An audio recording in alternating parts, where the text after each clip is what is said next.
The Los Angeles Rams send the Denver Broncos to the Gulag. No revive, no respawn. The Rams gave the Broncos an old-fashioned case of the beats. And when some of these Broncos players wake up tomorrow morning, they're going to need some Neosporin and some peroxide, because Sean McVay and Baker Mayfield, they just took off their belts and they just put it on the Denver Broncos in this game. And you know, every time I get done watching the Broncos take another L, there are people who go on Twitter and ask the same question week after week. And that question is, how did Russell Wilson go from being a top 10 quarterback in Seattle to what he is now with the Denver Broncos? And I think that the answer is pretty obvious. It's the head coach, Nathaniel Hackett. I wonder what he said during his interview or what the Broncos saw in his resume that landed him this job. Because if you go back and you listen to what people said about Nathaniel Hackett and what he did during his time on the Packers coaching staff, the only thing that most people say about Nathaniel Hackett was that he is a great person, players like him, and he knew how to make Aaron Rodgers laugh. That kind of would have been a red flag for me if I was the Denver Broncos ownership pulling the strings and making this head coaching hiring. Not only would that have been my first red flag, but my second red flag would have been the fact that he got fired as the offensive coordinator for the Jacksonville Jaguars. Remember, Nathaniel Hackett used to be the OC for the Jaguars. He was the offensive coordinator for them the year they lost to the Patriots in the AFC Conference Championship game, and that was his best season as their OC. And that year, their offense was average at best. And guess what happened the following season? He got fired. So I don't know what Denver saw in Nathaniel Hackett that made them think that he was going to be the right guy for this head coaching job. But we can obviously see that Nathaniel Hackett was not cut out to be a head coach in the National Football League. And when you have an incompetent head coach, it hinders the performance of your whole entire team. Plus, you have a quarterback who already was starting to regress, and you put him in a system that maximizes his weaknesses and minimizes his strengths. Yeah, you're going to get this kind of season. And it's really sad to see Russell Wilson go out like this, because Russell Wilson is one of my favorite NFL players of all time. And when you see somebody like Russell Wilson, who has had such a great career, who's going to be a future Hall of Famer, have his career end like this, it's really sad. Because you always want to see a legend go out in a respectable way. Peyton Manning's last season with the Denver Broncos wasn't good, but at least he was able to go out on top. I hope that Tom Brady makes it to the playoffs, because if this is his last season, I would at least like to see him go out losing in the playoffs. So when you look at the Denver Broncos in this situation that they have with Russell Wilson, it's going to be incredibly hard to find a head coach who's going to want to walk into this situation. Because look at Russell Wilson. This guy is getting paid. This guy got paid $200 million. There are actually some people out there who actually said, man, if I'm Russell Wilson, I would pay back the Broncos every single dime they gave me. Be honest with yourself. You ain't paying back a single dime. If somebody gave you $200 million, are you going to pay it back? I doubt it. Come on now. So for Russell Wilson, he's not going to give that money back. But I'm pretty sure Russell Wilson is going to improve if the Broncos are able to land the right head coach. And they have to get this right, because they're paying him a lot of money. And unless they just want to go ahead and make him the highest paid backup quarterback in NFL history, which I doubt they're willing to do, they got to find a way to get a head coach that can squeeze the remaining juice that's left in the tank out of Russell Wilson, if he has any juice left. And I know Seattle Seahawks fans, every time they get done watching the Broncos take another L, they laugh, they applaud Russell Wilson. They say, yeah, Russ, keep on cooking us up a top 3 pick in the 2023 NFL Draft. For the Los Angeles Rams, this win is going to be big for them going into the offseason.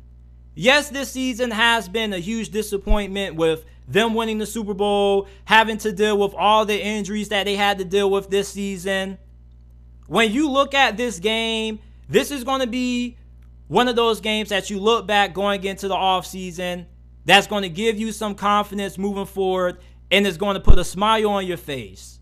For Sean McVay, the Rams don't have a first-round selection in next year's draft, so there's no reason for them to tank or throw in the towel on the season. So it's nice to see guys like Baker Mayfield making the most of this opportunity. And I hope that Baker Mayfield returns to the Los Angeles Rams and remains under Sean McVay and continues to learn under him and learn this system, because potentially when Matthew Stafford decides to retire in the next couple of years, Baker Mayfield could put himself in position to be the next starting quarterback of the Rams post Matthew Stafford.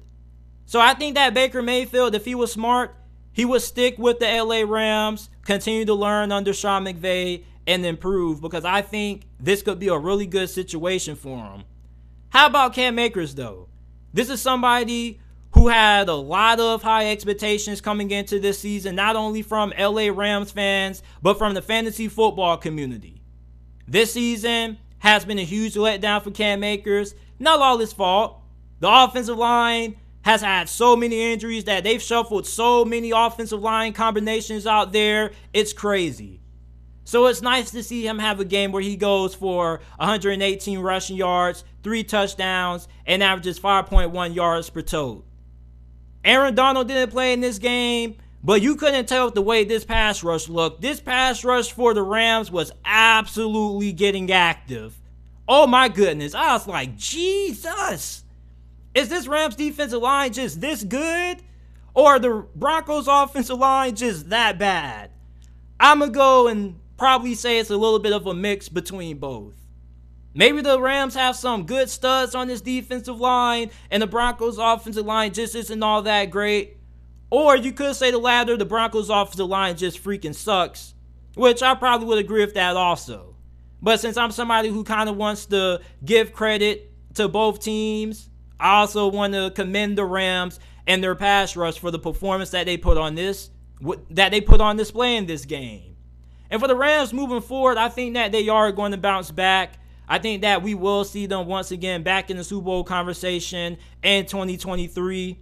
The Super Bowl hangover most definitely got to this team. But I think with Sean McVay still at the helm at head coach, Matthew Stafford already says that he's going to be coming back for another year. You're going to get Cooper Kupp, Aaron Donald, and some of your key guys back healthy. You're going to make some acquisitions via free agency during the offseason, and hopefully you can get things moving back in the right direction. But for the Denver Broncos, man, I feel so bad for you Broncos fans. You Broncos fans do not deserve this. Broncos fans are some of the most passionate fans in the NFL. You guys spend a lot of money on merchandise, season tickets, and many of you guys expected this team to be a Super Bowl contender, or at least be able to make it to the playoffs. So I hope that the Broncos make right of their next head coaching hire when they decide to part ways with Nathaniel Hackett. And that could be any second, any minute, any hour, any moment where we get the news that Nathaniel Hackett has been fired. The news has to be coming sooner rather than later, because I don't see the reason why the Broncos just continue to let this guy hang around and continue to let the Seattle Seahawks get a higher draft pick. There's a possibility that the Seahawks could end up having the second overall pick thanks to Russell Wilson and the Denver Broncos. This game was a slaughter fest. This was one of those games that you had to put the kids to bed early, and you just had to close your eyes and go to sleep early if you were a Broncos fan. Merry Christmas and to all a good night is what the LA Rams were saying to Denver Broncos faithful after this game. And how ironic was it that Russell Wilson threw his second interception of the game to his former teammate and good old pal, Bobby Wagner. The LA Rams beat the Denver Broncos 51-14. They clobbered the Broncos. They sent them to the Gulag. They annihilated them. There's just so many analogies and metaphors that you can use to describe this dominating performance by the LA Rams. Let me know what you guys think about this game down in the comment section down below. What do you guys think is next for the Denver Broncos when it comes to who their next head coach could be? And is Russell Wilson at the stage of no return? Is he done? Can he be saved? Can he not be saved?